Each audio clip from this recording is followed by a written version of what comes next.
Bien, je vais inviter Dr Claudia Chauvet, qui est psychiatre addictologue. Alors, Claudia, elle travaille dans le même service que moi et vous allez voir, elle parle d'un sujet qu'elle connaît parfaitement puisqu'elle a été dans un premier temps biologiste, fait une thèse de sciences en addictologie autour de l'animal. Puis par la suite, elle a passé en médecine, elle a fait les années de médecine, puis fait la psychiatrie, les années de psychiatrie pour finir en addictologie. Et juste pour vérifier si ces hypothèses de ce qu'elle avait trouvé autour de milieux enrichis chez l'animal étaient vraies chez l'homme.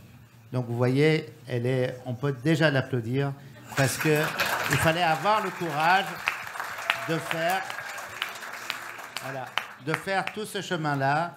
Et pour essayer de mieux comprendre ces hypothèses et particulièrement l'état des patients. Merci Claudia d'avoir accepté de présenter votre sujet sur environnement enrichi que vous connaissez bien. Ok, merci beaucoup professeur Jaffari pour cette belle introduction. Parcours long, compliqué, mais extrêmement enrichissant et passionnant.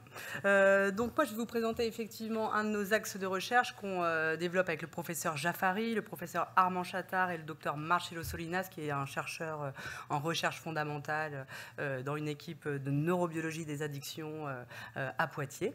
Et donc moi je vais vous présenter l'impact de l'environnement enrichi sur l'addiction.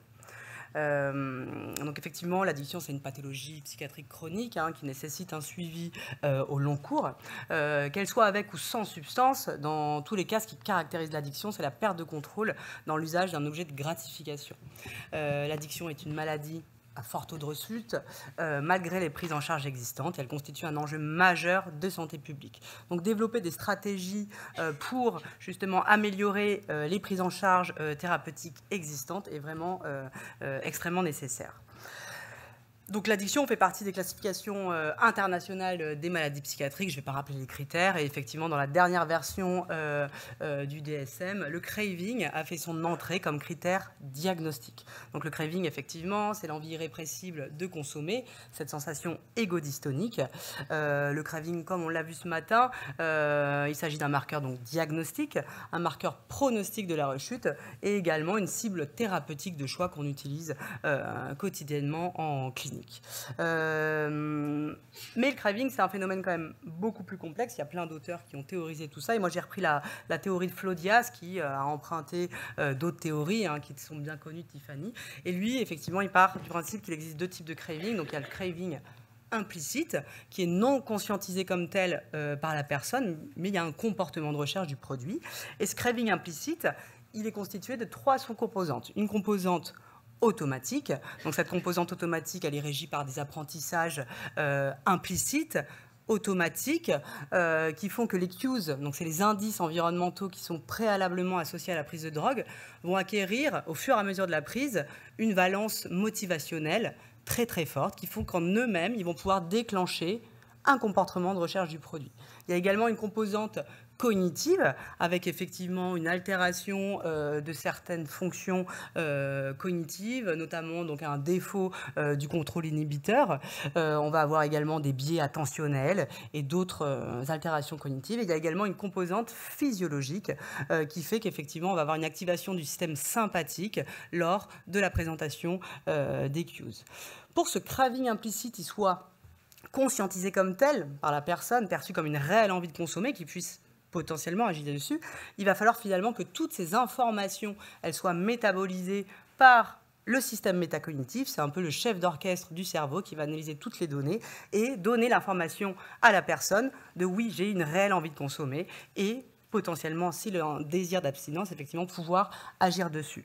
Donc, il y a différents outils de mesure pour justement mesurer la composante automatique, cognitive, physiologique du craving implicite. Donc là, je vous en ai présenté quelques-uns qu'on utilisera dans les études. Donc là, il y a le PIC test, donc c'est le Probabilistic Image Choice Test. Donc c'est un test qui a été adapté d'une procédure de Mueller qui permet de mesurer le craving justement implicite, un comportement de recherche d'image. En fait, ce test, c'est ça. C'est vraiment, on va présenter des tas de cartes aux personnes et en fait, elle va faire un choix, mais qui est implicite parce que les cartes, elles sont cachées. Il y a une probabilité d'apparition des images de drogue. Bref, en tout cas, c'est une mesure du craving implicite. On peut également mesurer pour le craving physiologique la composante, l'activité cardiaque, la conductance cutanée, et pour les composantes cognitives, effectivement, on va avoir différents outils de mesure, notamment du contrôle inhibiteur, on a différentes tâches pour ça, de l'impulsivité de choix, etc. Je ne vais pas tout détailler concernant les mesures, mais il existe des mesures objective et c'est ça qui est intéressant. Pour le craving explicite, bien sûr, on va avoir des échelles visuelles analogiques pour avoir voilà, une valeur du craving et puis on dispose également de questionnaires multi-items.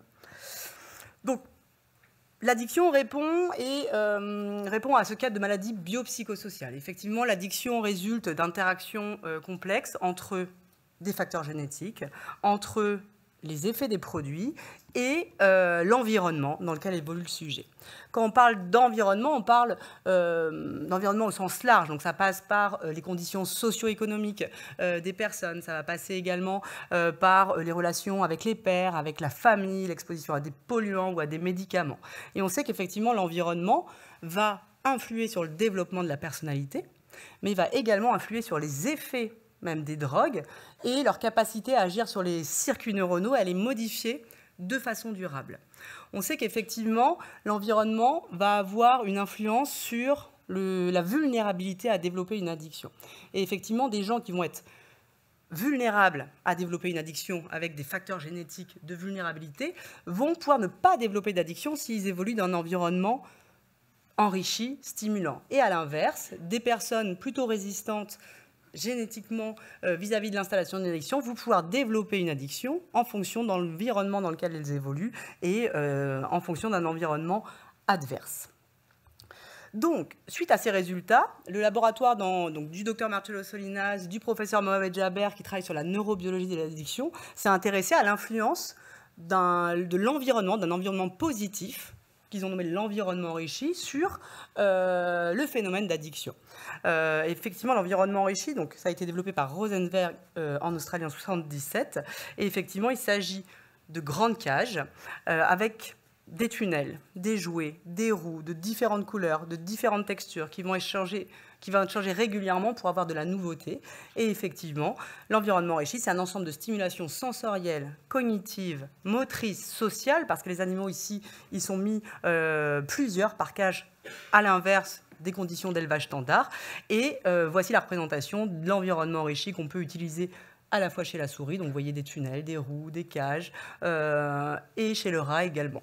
D'accord ? Donc, cet environnement enrichi, les travaux antérieurs, quand moi je suis arrivée dans le laboratoire, ils avaient mis en évidence que l'environnement enrichi était protecteur vis-à-vis de l'installation d'une addiction. C'est-à-dire que des rats qui étaient élevés dès la naissance dans un environnement enrichi versus des rats élevés dans un environnement standard étaient beaucoup moins vulnérables au développement d'une addiction. Et quand moi je suis arrivée, on s'est intéressé à l'effet curatif de l'environnement enrichi, mais une fois l'addiction installée.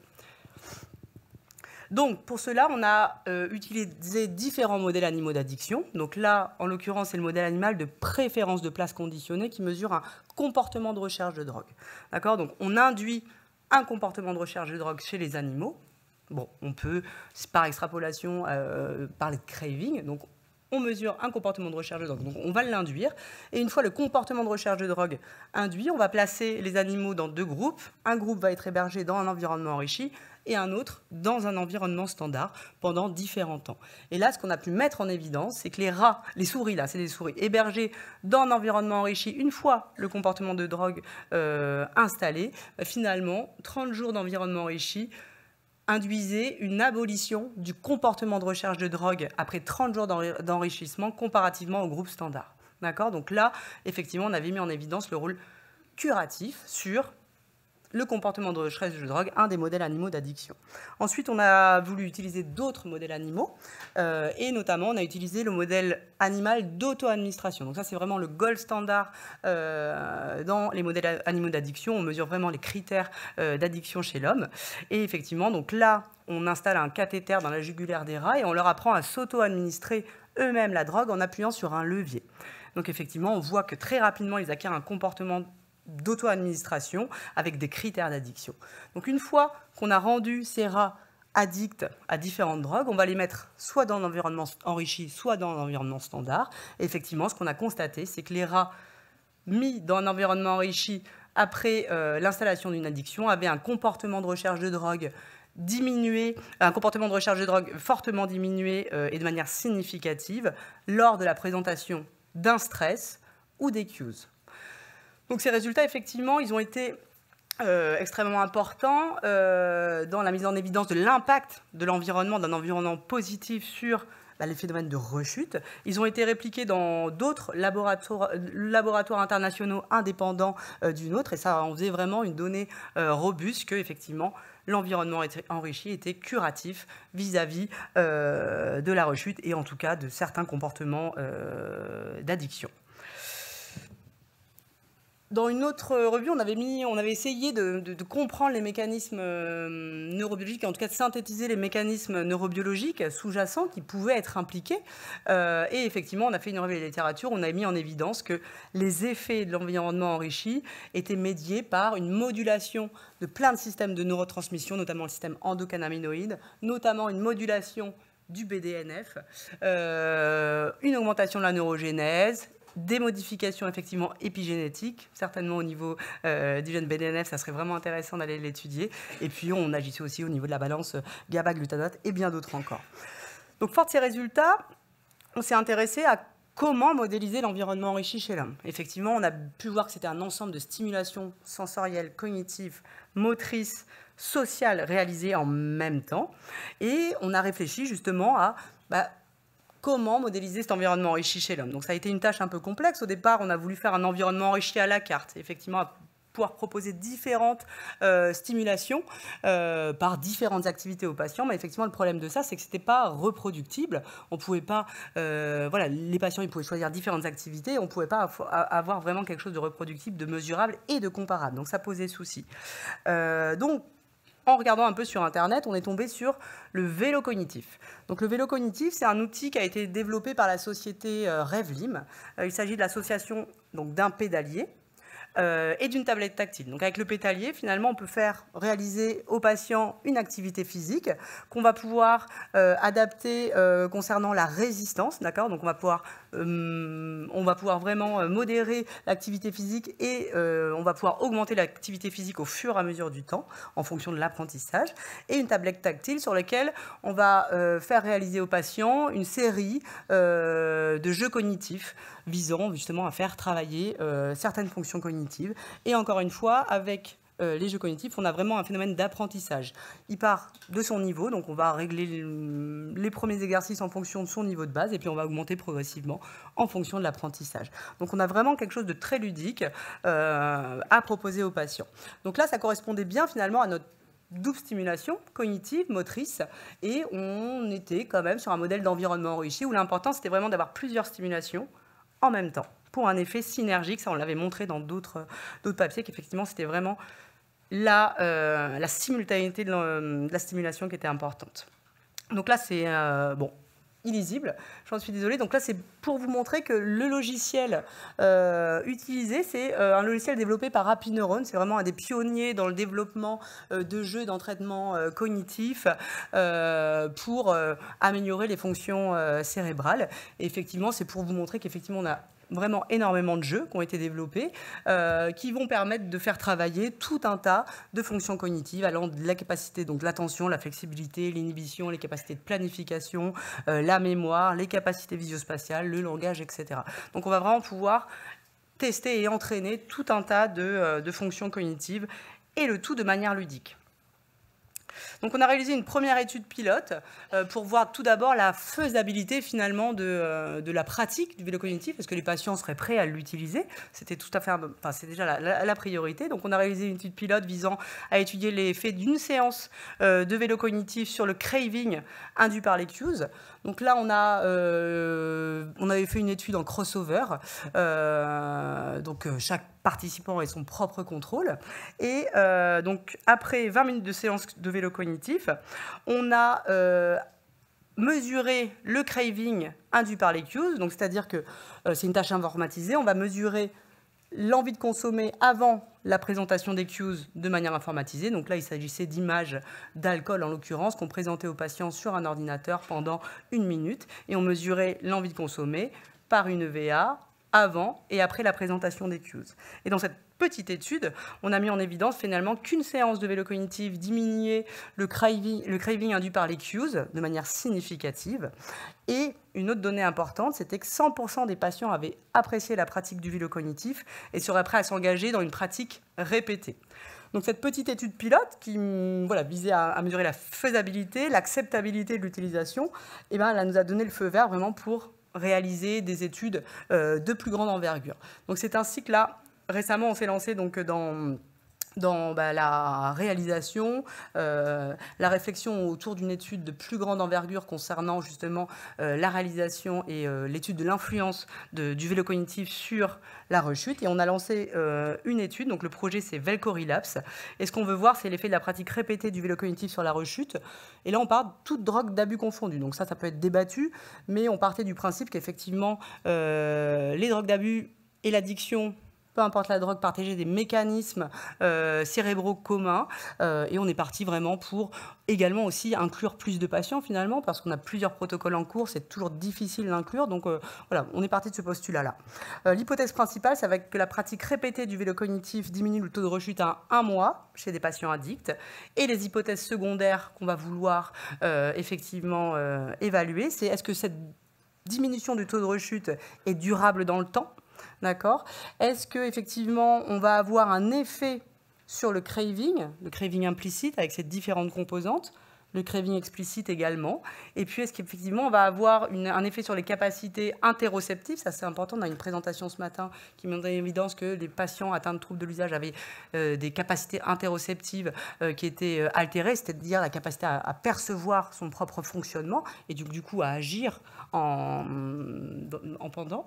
Mesurer également l'insight clinique, les capacités physiques, la motivation à rester abstinent, ainsi que le sentiment d'efficacité personnelle. Donc pour cela, on va réaliser une étude multicentrique et on va prendre des patients donc, qui sont addicts désireux d'être abstinents. Donc ça va être des patients hospitalisés dans un service de sevrage complexe qu'on va garder pour 3 semaines. Dès qu'ils sont en mesure d'être inclus et de participer à l'étude, on va déjà démarrer la randomisation et il y a un groupe qui ira effectivement donc dans le groupe contrôle qui reçoit le traitement conventionnel de la cure et puis on va avoir le groupe expérimental qui va pratiquer 10 séances de vélo cognitif. Et ensuite, on va mesurer la rechute à 1 mois, ça c'est notre objectif principal, et la rechute à 3 mois et à 6 mois. Avec les objectifs secondaires, on va mesurer également à J7 et à J21, et on va voir effectivement si le vélo cognitif a un impact donc, sur les différentes composantes du craving qu'on a énoncées auparavant. Est-ce qu'il va y avoir également un impact sur les capacités d'interoception, toutes les variables secondaires qu'on avait discutées auparavant. Donc là, c'est pareil, c'est pas très lisible, mais c'est pour vous montrer effectivement qu'on va mesurer, mais je ne pense pas qu'on va rentrer dans les détails des tests utilisés, on pourra en discuter après si vous le souhaitez. Mais en tout cas, voilà, donc on va mesurer les différents aspects du craving, on va faire des mesures cognitives avec notamment donc, les capacités d'inhibition et l'impulsivité de choix avec le daily discounting, une échelle d'insight, on a le test de marche à 6 minutes, on a une échelle, c'est la Maya 2 de conscience interoceptive, et puis effectivement, la motivation à rester abstinent, c'est extrêmement important, et le sentiment d'efficacité personnelle. Est-ce qu'on agit aussi sur ces paramètres-là? On a d'autres projets, donc ça c'est... Je voulais vraiment vous présenter le vélo cognitif et puis ensuite on a développé d'autres projets d'enrichissement environnemental donc pour évaluer l'impact de l'environnement enrichi sur la rechute. Et donc, il y a une étude aussi en cours, donc c'est l'étude Head-Mind, qui est réalisée par Lila Barrio, qui est étudiante, doctorante en psychologie. Et elle a rajouté donc, au vélo cognitif de la méditation pleine conscience pour enrichir encore plus l'environnement et avoir une autre stimulation neurosensorielle. On a aussi l'étude Viramind de Marc Beignet qui étudie également la réalité virtuelle, la pleine conscience seule en réalité virtuelle. Et puis voilà, ce projet VelcoRelapse avec justement une demande de financement PHRC déposée. Donc On espère qu'on va être financé, pouvoir vraiment avancer dans la compréhension de ces mécanismes et dans la modélisation de l'environnement enrichi. C'est ça qui est vraiment ce qui est le plus difficile, c'est comment modéliser pour que ça soit reproductible, utilisable facilement partout, parce qu'effectivement, tout le monde ne dispose pas de cabine de la réalité virtuelle. Le vélo cognitif, finalement, c'est un outil qui est quand même pas très cher et on peut le faire de différentes manières aussi. Il y a plein d'outils qu'on peut acheter facilement pour avoir cette double stimulation. Donc en tout cas, on a mis en évidence quand même l'effet curatif de l'environnement enrichi sur la rechute dans des modèles animaux. Et là, on s'attache à modéliser l'environnement enrichi chez l'homme. Et ce que je voudrais dire, c'est que c'est extrêmement important d'enrichir l'environnement des patients d'une quelconque façon que ce soit, mais que dans tous les cas, il va falloir modéliser les choses pour savoir qu'est-ce qui fonctionne et qu'est-ce qui ne fonctionne pas. Et c'est ce qu'on essaye de faire. Je vous remercie beaucoup pour votre attention. Et je remercie toutes ces personnes qui sont dans le projet également. Merci beaucoup, Claudia. Donc, vous avez vu ce que je vous ai raconté. Ça ne s'est pas démenti. C'est, en fin de compte, quand on a commencé à travailler avec Marcelo Solinas, qui est chercheur CNRS, et avec Claudia, la vraie question, c'était comment passer chez l'homme. Et quand on demandait comme ça à des copains, addictologues, psychiatres, ils disaient, pour moi, le milieu enrichi, c'est un verre de champagne dans le jacuzzi, mais ça ne marche pas. Et donc, mais en réalité, ce que présentait Claudia, rêve Lim comme Limoges, puisque on ne le savait pas qu'à Limoges, vous avez des chercheurs de très très haut niveau qui ont créé le vélo cognitif et à qui on est venu justement acheter plusieurs vélos pour pouvoir développer. Autrement dit, dans notre belle région de la Nouvelle-Aquitaine, on a tout ce qu'il faut, c'est l'interconnaissance, c'est-à-dire c'est le sortir de chez soi et aller voir ce qui se passe à côté, et là il y a tout ce qu'il faut. Est-ce qu'il y a des questions ? Claudia, je te remercie de ton intervention. Pour quelqu'un qui travaille sur les addictions comportementales comme l'exercice physique et les écrans, je trouve que c'est un peu compliqué. Par contre, dans la pratique des soins, ce que tu dis sur l'environnement enrichi, que je suis depuis quelques temps, on pourrait imaginer qu'un environnement enrichi, c'est déjà l'hospitalisation en intra chez les patients qui étaient avec une perte de contrôle sévère. C'est un des premiers. Là, aujourd'hui, est-ce que nous, dans nos modalités de soins en hôpital de jour, addicto, tu vois, en T2A, on aurait intérêt à pouvoir associer la thérapie ACT avec de l'exercice physique sur la même demi-journée pour justement avoir cette double stimulation. Alors, pas leur faire ACT en leur faisant faire de la danse, parce que ça serait un peu compliqué, et encore que on pourrait imaginer, mais d'avoir dans la typologie des soins de 3 heures de temps demandés sur un hôpital de jour, une part d'activité physique et une part de thérapie. Est-ce que ça pourrait améliorer, tu vois, dans le modèle de l'environnement enrichi, la qualité ou l'efficacité des soins administrés? Dans cette idée effectivement de stimulation multimodale réalisée en même temps, oui, effectivement, ça prend tout son sens. Après, voilà, faut questionner la faisabilité, etc. C'est important de pouvoir mesurer les choses aussi, faire, parce qu'on a un concept sous-jacent qui paraît intéressant. Ok, mais il va falloir le mesurer, etc. Donc oui, dans l'idée, j'ai envie de répondre oui. Après, il y a quelque chose d'extrêmement important, ce qui est dit quand même dans certains papiers, c'est que cette stimulation multimodale, elle doit être faite vraiment dès le tout début du sevrage. Je pense que ça rejoint toute cette neuroplasticité qui est en cours et ces modifications lors du sevrage, effectivement. Et là, l'idée, c'est de venir contrecarrer ces modifications neuroplastiques qui sont en cours, etc. Induire beaucoup de plasticité pour pouvoir permettre de nouveaux apprentissages. Donc là, on a vraiment, je pense, une fenêtre thérapeutique qui est extrêmement serrée et les interventions, je pense qu'elles doivent débuter vraiment dès le tout début du sevrage. Il y avait une étude intéressante là, chez le rat avec que de l'exercice physique, une activité physique, qui montrait qu'effectivement, il y avait vraiment cet intérêt à réaliser une activité physique chez le rat dès les 7 premiers jours, parce qu'effectivement dans l'étude, ils prenaient une fenêtre de 14 jours, il y avait un groupe qui faisait l'activité physique dès les 7 jours, un autre groupe qui faisait les 7 jours suivants, et un autre groupe tout le temps. Et ce qu'on mettait en évidence, c'est qu'effectivement, ceux qui faisaient l'activité physique dès les 7 premiers jours rechutaient beaucoup moins, et en revanche, ceux qui faisaient l'activité physique les 7 derniers jours, effectivement, il n'y avait pas d'efficacité dans cette étude en tout cas. Mais il y a quand même des données qui vont dans ce sens-là, qu'il faut une intervention quand même assez rapide, et ensuite la prolonger. Mais voilà, tout ce qu'on peut avoir en vraiment stimulation multimodale est extrêmement intéressant, et d'enrichir l'environnement des sujets. C'est ce qu'on fait au quotidien. On les accompagne vers des soins, et ça constitue un enrichissement. Moi, ce que je voulais vraiment donner, c'est mesurer les choses, comparer les choses pour voir, voilà, qu'est-ce qui est efficace de ce qui ne l'est pas. Et deuxième question, dans l'environnement enrichi, ça rejoint les travaux de Guillaume Font sur la psychonutrition, notamment tout ce qui va être du régime anti-inflammatoire, de pouvoir moduler l'alimentation, où il n'y a vraiment que la dimension cognitive et physique que vous avez évaluée, ou la dimension nutritionnelle aussi? Alors chez l'animal, effectivement, chez l'animal, c'était uniquement des stimulations sensorielles, cognitives, motrices. On n'avait pas vraiment cet aspect alimentation. Chez l'humain, on peut imaginer que ça a un impact effectivement en termes de notamment de modifications épigénétiques. Ça, on le sait très bien que c'est hyper important. Et là, on aimerait aussi développer et voir, si jamais ça fonctionne, est-ce qu'il y a des modifications épigénétiques, notamment sur le gène du BDNF, sur le système de stress aussi. Effectivement, une de nos hypothèses sur les effets de l'environnement enrichi, c'est que ça contrecarrait les effets du stress, en fait. Et que du coup, les rats étant moins stressés, ils étaient moins réactifs aux cues, et qu'effectivement, ils ne rechutaient pas.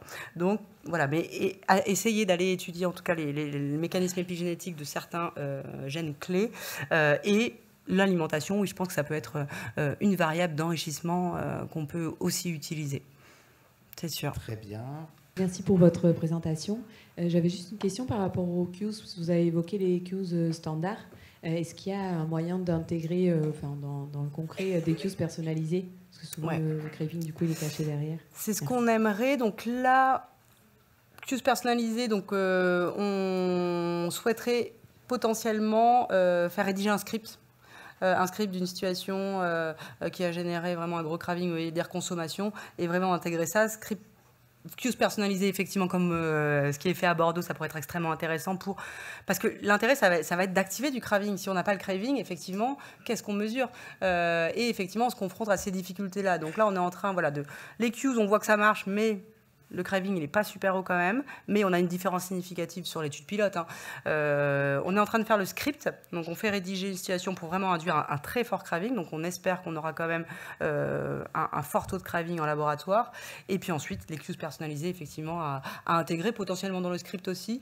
Je ne sais pas, après, effectivement, je ne suis pas spécialisée dans vraiment cette rédaction et l'induction du craving avec des cues personnalisées. Ça, effectivement, bon, on en a beaucoup entendu parler de par vos études et dans les cours, mais concrètement, effectivement, moi, j'étais vraiment confrontée à cette difficulté-là de comment j'induis du craving.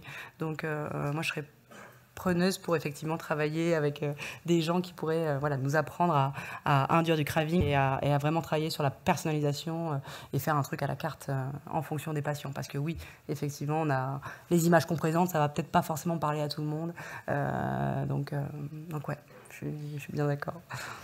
Donc vous voyez, il y a quand même derrière ça un message sociétal qui est de dire, chez les patients addicts, il faut plutôt enrichir le milieu qu'appauvrir le milieu. Alors, malheureusement, vous savez que Poitiers a été cité partout parce qu'il y a eu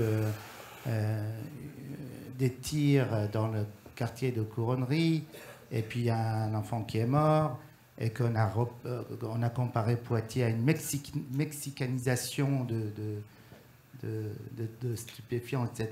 Je ne sais pas, je ne suis absolument pas d'accord avec ces termes-là. D'ailleurs, j'avais proposé de parler de budgétisation et d'enrichir le milieu. Vous voyez, si vous enrichissez le milieu dans ces quartiers où c'est difficile, eh ben, il y a une réponse thérapeutique. Il y a quelque chose qui se passe.